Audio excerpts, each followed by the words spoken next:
Pakistan İslam Respublikası'nın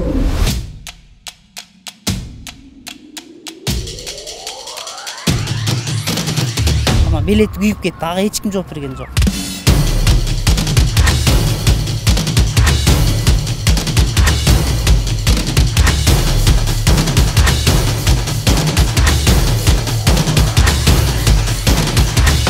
Эки мүйүсү бар балардын.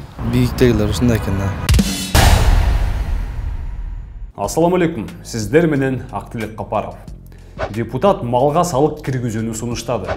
Депутат кыздарды жана аскерде кызмат өтөбөгөн балдарды чет өлкөгө чыгарууга тыюу салыш керек деп сунуштоодо. Ушундай жаңылыктар майдын аягында ММКларда пайда болуп, дароо чоң реакцияны жаратты. Бирок бүгүн биз сиздин көңүлүңүздү башка нерсеге бургубуз келет.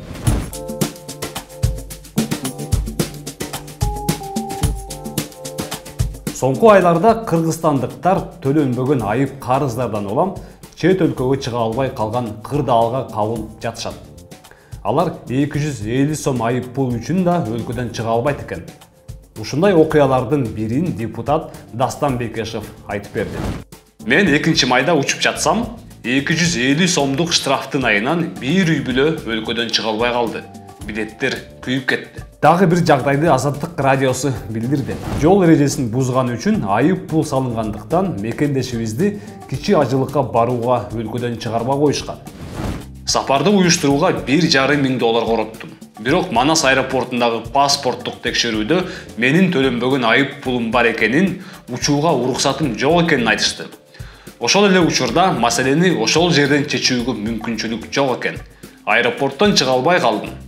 Ошентип 1000-2000 сом айып пулдун айынан 150 000 сом зыян тарттым.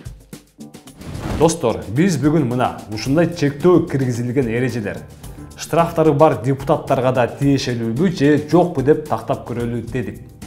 Же бул сиздерге жана мага окшогондорго, Кыргызстандын карапайым жарандарына гана тиешелүү?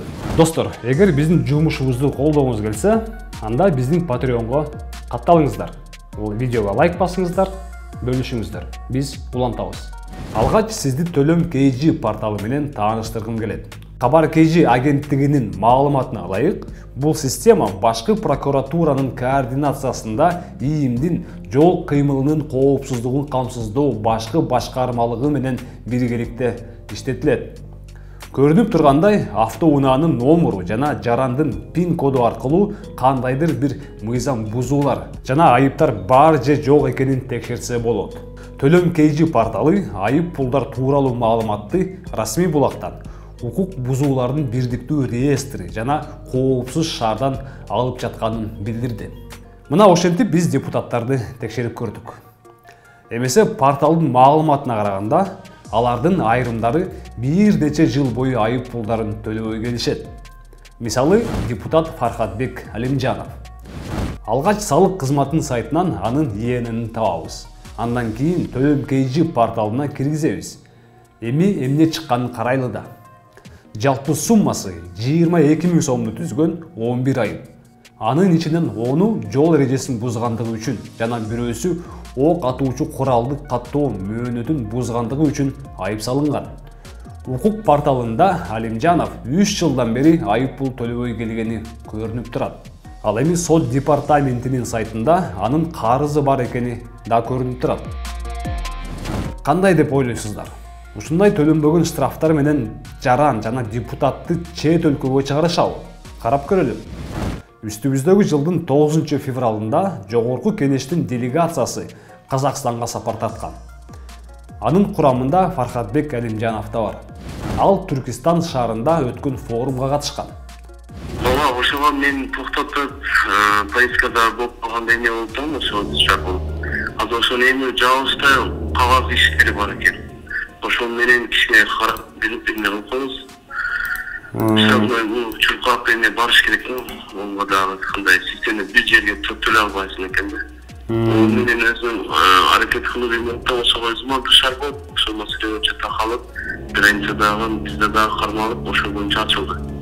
Биз байкабай калган экенбиз ошол нерсе боюнча. Чегерада бар маалымат берип атты, штрафыңыз бар. Чегерада полный ооба штраф мындай деп туруп мага чыгарылды. Азыр onun боюнча вопрос акчада эмес, акчабыз бар, алхамдулилlah. Просто министр жеңилдетип бир жол менен ойлош керек да. Азыр кагаз чыгарып берип, через соттон ошондой нерселерге такалып калыппыз да. Урматтуу кыргызстандыктар, сиздер Алимжанов айып пулу бар жалгыз депутат деп ойлойсуздарбы? Анда дагы уланталы. Депутат Улан Бакасов. Анын сот департаментинин сайтында карызы жок деп көрсөтүп турат. Ал эми төлөм порталы Бакасовдун 10 000 сомго 3 мыйзам бузуусу бар экенин көрсөтүп жатат. Анын баары жол эрежесин бузгандыгы үчүн. Штрафтары 2021 жылдан бери төлөнө элек экен. Бул аралыкта Бакасов чет өлкөгө чыкканбы? Карап көрбөйлү. Мына, бул 27 апрелдеги маалымат. Бакасов делегациянын курамында Туркияга жөнөптүр. Ал эми эртеси парламенттин сайтында анын Анкарадан түшкөн сүрөттөрү жарыяланып жатат. Депутат Улан Бакасов да бошобой койду. Бирок анын кабылдамасында иштегендер биз көрсөткөн маалыматты депутатка жеткизебиз деп сөз беришти. Давайте я передам и потом вам перезвоню обязательно. Дагы улантабыз. Эл өкүлү Шайлообек Атазов. Акипресс агенттиги Тышкы иштер министрлиги Атазовдун 23 жашка чыга элек кыздардын чет өлкөгө чыгуусуна тыюу салуу боюнча сунушун кароого даяр деп билдирди. 18 жаш болобу, 23 жаш болобу, мамлекет алардын коопсуздугун камсыз кылышы керек. Алардын дарегин, окуган жайын, жумуш ордун, чет өлкөгө качан жана кайда барарын так билиши керек. Эмесе бул депутатта мыйзам бузуулар, айып пулдар бар жогун тактап көрөлү деп чечтик. Атазовдун сот департаментинин сайтында эч кандай карызы жок экен. А бул болсо төлөм KG порталы. Атазов Шайлообек Карыбековичтин пин кодун киргизебиз. Ошентип 2021 жылдын ноябрь айында БШК Атазовго шайлоо өнөктүгүнүн шарттарынын бузгандыгы үчүн 7500 сом айып салган. Андан бери 1,5 жыл өттү. Айып пулду өз убагында төлөбөгөндүктөн депутат эми айыпты тууму менен кошо 15 000 сом төлөп берүүгө милдеттүү. Атазов да жакында чет өлкөлөргө барган. Мисалы 12 майда ал социалдык тармактарга Пакистандын борборунан видео жарыялаган. Кезекте бордош жана Биндеш Пакистан элинин Пакистан Ислам Республикасынын Комментарий алуу үчүн Шайлообек Атазовго байданышка чыктык. Тилекке каршы телефон чалып алдыра албай койдук. Эгер комментарий берем десе, микрофон сунууга даярбыз. Чоңдор мындай эле тээп эле кирип кетип, учуп кетип атат ооба. Баары бирдей мыйзам. Бар мыйзам дагы кирилек, карапайым эле иштейлик дагы элечи. Эми штраф болсо төлөш керек да. Ошондой деп ойлойм. Законга боюнчуш керек, аткарыш керек. Башка оюм жок менин. Туура эмес да. Бардыгына бирдей болуш керек да. Чынында бизде кош стандарт карапайым жарандарга 100 сом, 200 сом менен мигранттар тияктан бияка кире албай калганы бар, бияктан тияка чыга албай калганы бар. Бирок эми чоңдордук болсо бизден белгилүү да, ар дайым жол ачык, каяка болот, бияка болот. Негизи туура эмес, бирок эми муну жоюш үчүн албетте мыйзамдын үстөмдүгү, мыйзамдын баарына бирдей керек го дейм да.